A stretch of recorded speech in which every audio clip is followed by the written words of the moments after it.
हमने तो कांग्रेस की 10 साल की सरकार अभी हाल ही में देखी है, तो उसमें भारतीय जनता पार्टी के नेताओं के पास पूरे सूची होती थी, पूरी फेहरिस्त होती थी घोटाले घपलों की और मुद्दे उठानों की।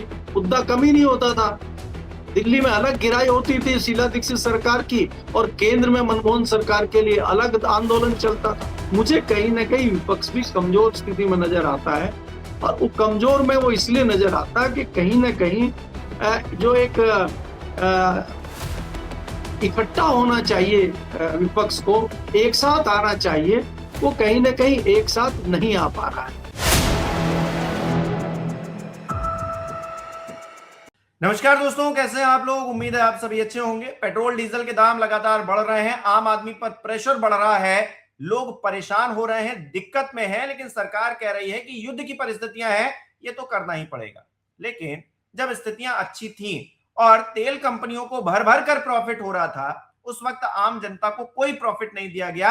हिंदुस्तान टाइम्स की एक रिपोर्ट ने कहीं ना कहीं सरकार के मुंह पर तमाचा मारने का काम किया है, इनकी असली नीयत दिखाने का काम किया है, क्योंकि पिछले एक साल में इन तेल कंपनियों ने 130% की मुनाफाखोरी की है। और दूसरी तरफ अगर हम देखें लास्ट क्वार्टर में, यानी कि जनवरी फरवरी मार्च में, इन्होंने 41% जो है बम्पर कमाई की है। तो फिर आम जनता को तो राहत वहां दी नहीं, और अब कह रहे हैं कि युद्ध आ गया है, तो फिर पिछले 11 दिनों में ₹7.5 पेट्रोल डीजल पर बढ़ा दिए गए। किस तरह से ये परिस्थितियां चल रही हैं, आगे बढ़ रही हैं, इस पर बातचीत करेंगे। केपी मलिक जी बृहस्पतिवार हमारे साथ जुड़े हैं। सर, बहुत बहुत स्वागत है आपका। बहुत बहुत धन्यवाद हिमांशु जी, आपका भी और हमारे दर्शकों का भी बहुत बहुत धन्यवाद, आभार। सर, सरकार ने और तेल कंपनियों ने हम सबको बेवकूफ समझ रखा है क्या? जब खुद का खजाना भर रहा था, खुद को प्रॉफिट हो रहा था, तो आम जनता की याद नहीं आई। अब जब बर्डन पड़ा है थोड़ा सा, तो फिर आम जनता की याद आई है, और आम जनता पर ही और दबाव डाला जा रहा है। पेट्रोल डीजल के दाम फिर से बढ़ा दिए गए हैं। लेकिन हिंदुस्तान टाइम्स की जो रिपोर्ट है, जो कह रही है अपने आप में बहुत बड़ी तस्वीर बयां कर रही है कि 130% का फायदा जो है एक साल में तेल कंपनियों ने उठाया है, बावजूद इसके आम जनता को कोई राहत नहीं। और यहां युद्ध की परिस्थितियां बताकर आप तेल के दाम जो है डेली बढ़ाए जा रहे हैं। अब ₹7.5 के करीब जो है आपने 11 दिनों में बढ़ा दिए हैं। तो क्या समझा जाए? सरकार ने प्राइवेट कंपनी खोल रखी है जो अपने प्रॉफिट के लिए ध्यान देगी, या फिर सरकार आम जनता के हित के लिए, लोकतंत्र में आम जनता के हित के लिए काम करेगी? ये क्या तस्वीर है सर? देखिए हिमांशु जी, इसमें दो प्रमुख कारण हैं। जो भारतीय जनता पार्टी की तत्कालीन सरकार है, मोदी सरकार, ये आपदा में भी अवसर ढूंढ लेती है। इसमें कोई दो राय नहीं है कि आपदा चल रही है, दुनिया में चल रही है और भारत में भी चल रही है। लेकिन भारत क्या वास्तव में इतनी तेल की दिक्कत में है जितना दिखाया जा रहा है, बताया जा रहा है? कंपनियों में हाहाकार मचाया जा रहा है, और वो एकाएक ही कैसे हो गया? आपके 5 राज्यों में जब तक चुनाव चल रहे थे तब तक तो ऐसी कोई बात कहीं से निकल के नहीं आई है। आप चुनाव खत्म होने के तत्काल बाद जिस प्रकार की हम हमेशा आशंका जाहिर करते थे कि ये तेल के रेट बढ़ाएंगे, और वो तेल के रेट इन्होंने अपने अंदाज में बढ़ाने शुरू कर दिए। ये जोर का झटका धीरे धीरे दे रहे। अब बताइए, ये पिछले 10-12 दिनों में इन्होंने लगभग ₹8 पेट्रोल पे बढ़ा दिए। अगर ये एक बार में बढ़ाते तो कुछ हाहाकार होता। अब ये धीरे धीरे बढ़ा रहे हैं, और क्या, ताकि जनता को कुछ इसमें बहुत ज्यादा हो हल्ला ना हो। अब ये एक्चुअली क्या है कि खाली तेल पे रेट बढ़ाने से ये नहीं है कि उपभोक्ता की जेब तेल की वजह से कट रही है। बाकी जो चीजें हैं वो तेल की कीमत बढ़ने से ऑटोमेटिकली प्रभावित हो जाती है।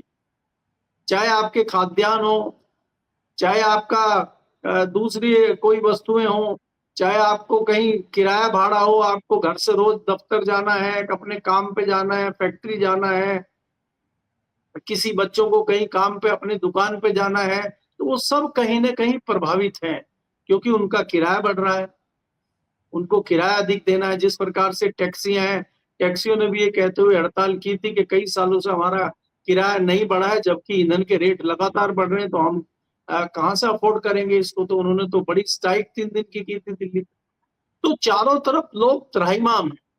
लेकिन इसी में एक बहुत बड़ी चीज है जिस पे लोगों की नजर नहीं जा रही है, हिंदुस्तान टाइम्स की रिपोर्ट मैंने भी देखी है, लेकिन उसमें यह है कि देखिए जिस प्रकार से कल खबरें आई हैं, खबर तो आ गई थी, इंडिकेशन भी आ गए थे जब ट्रंप बेआबरू होकर चीन के कूचे से निकले थे, तो हमें लगने लगा था कि मामला जो है अब ये चलेगा और उसमें एक समझौता होते हुए कहीं ना कहीं ईरान का और अमेरिका का दिख रहा है और मामला ठंडे बस्ते में जा रहा है।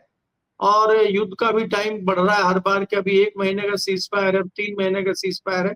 मुझे लगता नहीं है कि अब युद्ध वगैरह कुछ होगा। उसको देखते हुए तेल की कीमतें एक झटके में नीचे आई हैं और जो कच्चे तेल की कीमतें बढ़ गई थी, $100 पर बैरल से ऊपर चली गई थी, वो आज $100 पर बैरल से नीचे आ गई हैं।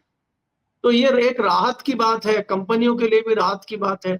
लेकिन मैं जो फोकस करना चाहता हूं, दूसरी बात बताना चाहता हूं, जो सरकार इतने दिन से हमें कह रही थी, सरकार भारी मात्रा में एथनॉल मिला के बेच रही है तेल में भारत। उससे हालांकि कई उपभोक्ताओं के बड़े नुकसान हो रहे हैं, गाड़ियां उनकी सीज हो रही हैं, कई जगह लोकल में तो जो पैमाना है उससे अधिक एथनॉल मिला दिया जा रहा है और उससे लोगों को तकलीफ हो रही है।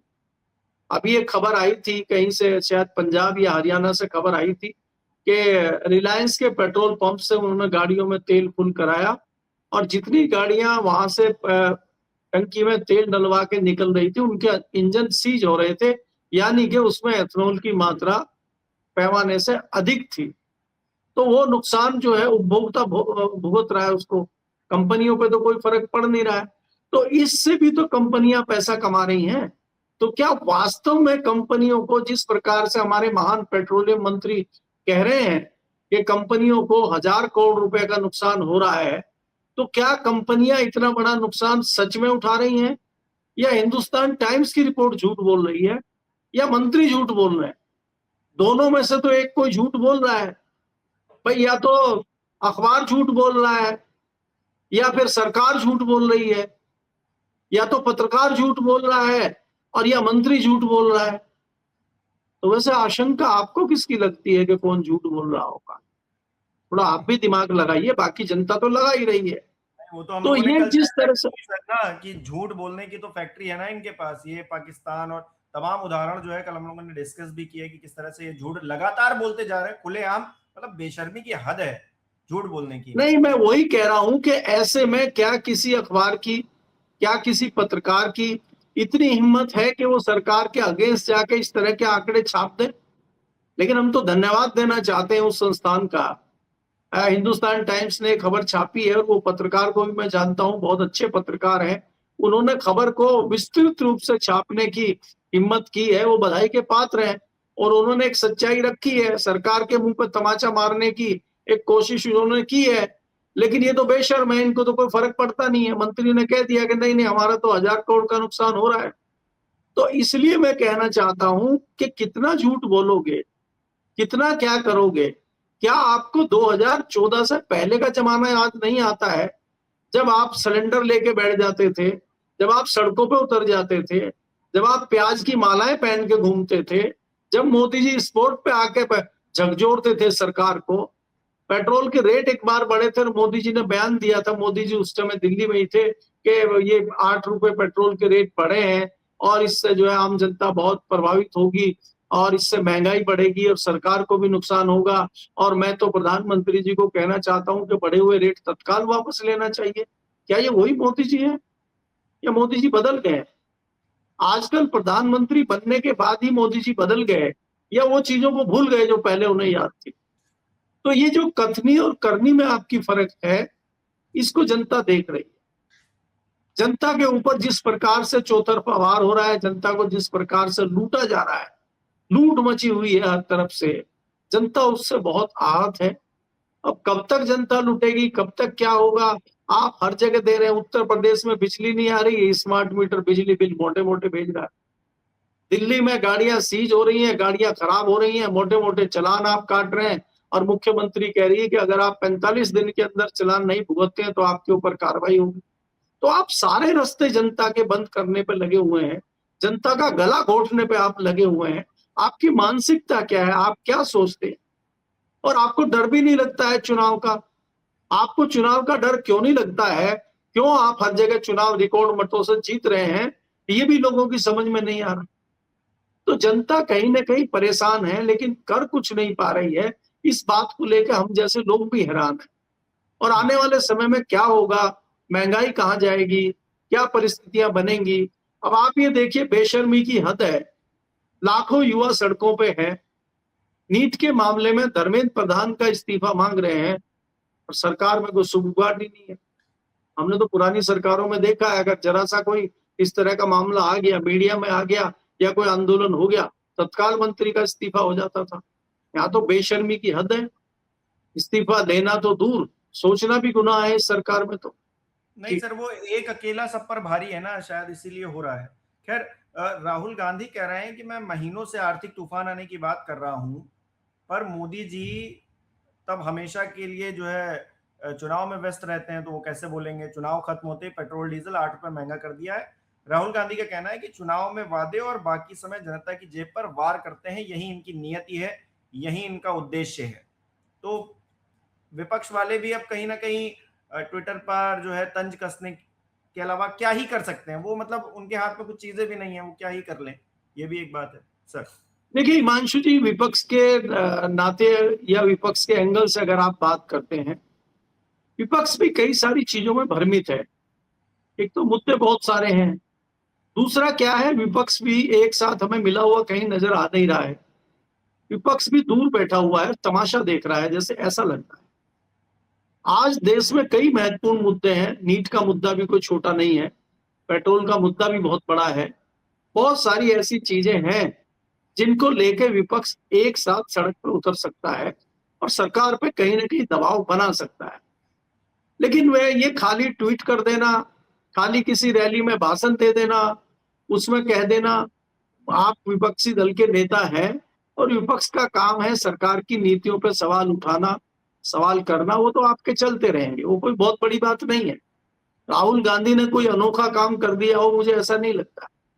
राहुल गांधी की जगह अगर कोई दूसरा नेता भी होगा, जो भी विपक्ष का नेता होगा, वो सरकार की कार्य प्रणाली पर सवाल खड़े करेगा ही। ये कोई नई बात नहीं है।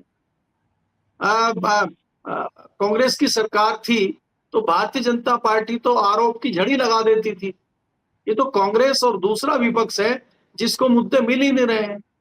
हमने तो कांग्रेस की 10 साल की सरकार अभी हाल ही में देखी है, तो उसमें भारतीय जनता पार्टी के नेताओं के पास पूरे सूची होती थी, पूरी फेहरिस्त होती थी घोटाले घपलों की और मुद्दे उठानों की। मुद्दा कम ही नहीं होता था। दिल्ली में अलग गिराई होती थी शीला दीक्षित सरकार की और केंद्र में मनमोहन सरकार के लिए अलग आंदोलन चलता था। कोई महीना ऐसा नहीं जाता था भारतीय जनता पार्टी या अरविंद केजरीवाल कोई आंदोलन ना कर रहे हो, दिल्ली में कोई आंदोलन ना चल रहे हो। और कांग्रेस में ये बात कह सकते हैं कि कांग्रेस सरकार में इस तरह का दमन प्रक्रिया नहीं चलती थी कि आंदोलन को दबाया जाए या किसी के ऊपर कोई आरोप प्रत्यारोप लगा रहा है उसका अकाउंट बंद कर दिया जाए, उसके घर पुलिस भेज दी जाए, उसके ऊपर एफआईआर कर दी जाए। ऐसा मैंने कभी कांग्रेस के जमाने में नहीं देखा है। ये प्रक्रिया अभी शुरू हुई है। लेकिन जिस प्रकार से आपने सवाल पूछा है विपक्ष के नेता के लिए, मुझे कहीं ना कहीं विपक्ष भी कमजोर स्थिति में नजर आता है। और वो कमजोर में वो इसलिए नजर आता है कि कहीं ना कहीं जो एक इकट्ठा होना चाहिए, विपक्ष को एक साथ आना चाहिए, वो कहीं ना कहीं एक साथ नहीं आ पा रहा है। उसमें उसके तमाम जो है, उसके तमाम उसमें अपने मुद्दे हैं, उसमें तमाम उसके अपने हित हैं, तमाम निजी हित हैं, पार्टी हित हैं, सियासी हित हैं। इसको देखते हुए शायद मुझे लगता है कि विपक्ष अपने हितों को साधने के लिए समय का इंतजार कर रहा है और वो एक साथ जो है सरकार पे हमला नहीं कर रहा है, क्योंकि वो अपने क्षेत्र को और अपने एरिया को देख रहा है। कुछ लोग हार चुके हैं, कुछ हारने वाले हैं, तो जिसके साथ लड़ाई हो वो भुगते। आप महाराष्ट्र को देखिए, हरियाणा को देखिए, दिल्ली को देखिए। दिल्ली में केजरीवाल थे, महाराष्ट्र में शिवसेना थी, बिहार में लालू प्रसाद यादव का परिवार था, अब बंगाल में गए वहां पे ममता बनर्जी थी, तो सब एक एक करके निपट गए और वो साथ में नहीं आ रहे। हारे हुए लोग भी साथ में नहीं आ रहे हैं। एक तो ये अनोखी बात है। दूसरी बात यह है कि उत्तर प्रदेश में अखिलेश यादव भी आज विपक्ष के साथ, कांग्रेस के साथ कहां खड़े हुए हैं एक मंच पे। तो इसलिए ये जो बिखरा हुआ विपक्ष है उसका फायदा भी कहीं ना कहीं सत्ताधारी दल को मिल रहा है, मुझे ऐसा लगता है। जी, वही बात है सर, अब बेशर्मी है, अब तमाम परिस्थितियां हैं, मोदी जी के वीडियोस वायरल हो रहे हैं, उसी मुद्दे पर कांग्रेस को घेरा करते थे, आज वही हालात है, तो खामोश बैठे हैं। तो कहीं ना कहीं सोए हुए व्यक्ति को जगाया जा सकता है, जो जाग रहा है उसको क्या ही जगाया जाए और क्या ही कहा जाए। कहीं ना कहीं जनता की जेब काटी जा रही है, कंपनियों को फायदा हो रहा है, और जो है तमाम परिस्थितियां चल रही हैं, आम जनता ही पिस रही है इसमें। बहुत बहुत शुक्रिया सर हमारे साथ जुड़ने के लिए, तमाम बातचीत के लिए। हमारे दर्शक किस तरह से देख रहे हैं इस विषय को कमेंट करके जरूर बताएं। इस वीडियो को लाइक करना, शेयर करना मत भूलिएगा। हमारे चैनल को सब्सक्राइब नहीं किया तो वो भी जरूर कीजिएगा। आप हमें सहयोग भी कर सकते हैं ज्वाइन बटन पर क्लिक करके। बहुत बहुत धन्यवाद।